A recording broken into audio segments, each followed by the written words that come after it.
After just about a year since its initial reveal, Borderlands 4 has finally arrived. Following 2022's Tiny Tina's Wonderlands, it has been quite some time since Gearbox gave fans a new adventure in their more classical dystopian sci-fi setting. So, with the first new Borderlands game since 2019, has Gearbox delivered on their promises to course correct following Borderlands 3? Or is Borderlands 4 just more of the same? Since its reveal, Borderlands 4 has been aiming to take a pretty big swing this time around. After defining the looter-shooter genre over 15 years ago with its first release, the next entry in the long-running series is looking to level things up across the board.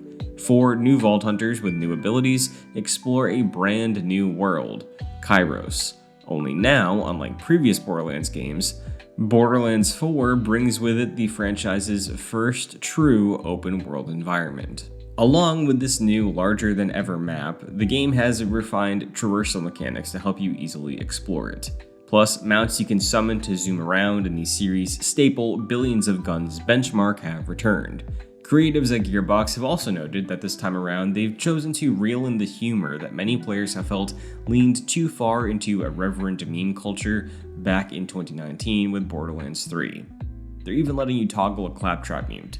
So that's a new tone, a new map which will change the pace of your exploration, over a billion new guns, and a refined endgame. That all certainly sounds like a big swing.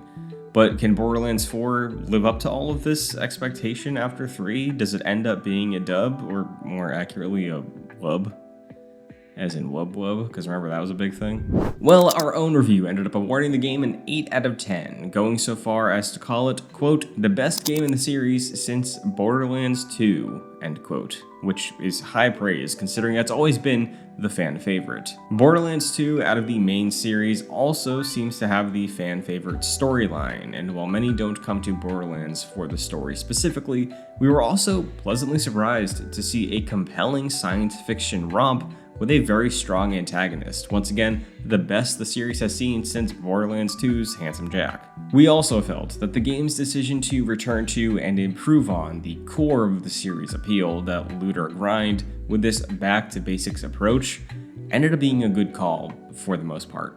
The options available for build crafting are plentiful across the first 4 Vault Hunters launching with the game, and the new ways to traverse this largest playground the series has seen so far are genuinely very fun. Taking all of this into account, alongside this tone more closely resembling the original game, all of it is welcome in response to issues players had with the last game, but we feel this attitude that Borderlands 3 never happened has led to some drawbacks as well. In looking to focus on refining what the series does best, Borderlands 4 has also left behind some of the great variety and endgame content that players saw in Borderlands 3. While this is only evaluating the game at launch, we do feel it's a bit underwhelming, following what many consider some of the strongest endgame content the series has seen so far in Borderlands 3. But that's just our perspective on our time with the game. What does the industry think so far?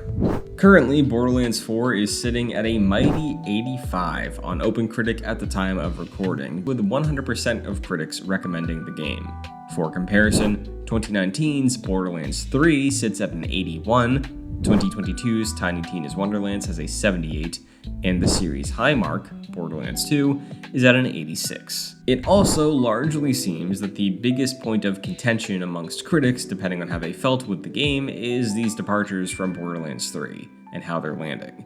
Like our review, enjoying most of the ways Borderlands 4 separates itself from 3, Gaming Bolt gave the game an 8 out of 10, calling Borderlands 4 a, quote, major step forward in world design, mobility, and build crafting, end quote. Similarly, DualShockers comes in with a 9 out of 10, stating, quote, the open world format is a surprisingly welcome addition, end quote, and the game is, quote, a leap in the right direction. However, Gearbox's radical left turn away from Borderlands 3 seems to have led to some lower scores as well. GameSpot gave the game a 7 out of 10, claiming that, quote, to its detriment, Borderlands 4 feels like a direct response to 3. So if you're looking for more of that cooperative, multiplayer looter grind that you've come to love the Borderlands series for, it sounds like Borderlands 4 is exactly what you could want out of a new entry. The customization of the new cast of Vault Hunters seems vast, the ability to roll a new character without having to replay the entire campaign once you finish it once, and a new batch of guns are all reasons to warrant this being the next numbered Borderlands game. However, if you're a real fiend for the endgame content grind, it sounds like, at least for right now, your content offering is going to be a bit on the lighter side, but at least you won't have to suffer through an onslaught of jokes that felt like they were dug up out of a time capsule. Although you may suffer through some poor performance, especially on PC. As of right now, the game is getting mixed reviews, mainly because the game is struggling, even on some high-end PCs. So how do you feel about the general consensus of Borderlands 4 at launch? Were you hoping to see this game right all of the wrongs of Borderlands 3? Are you glad to see they brought the series back to its core fundamentals and strengths? Or are you a bit disappointed to hear that we're regressing a bit instead of evolving on Borderlands 3? Let us know if you'll be picking up Borderlands 4 and voice your opinions on what you end up thinking of it down below. As always, thank you so much for watching, and for more videos like this, be sure to stay tuned to Game Rant. Ta-da! What do you think?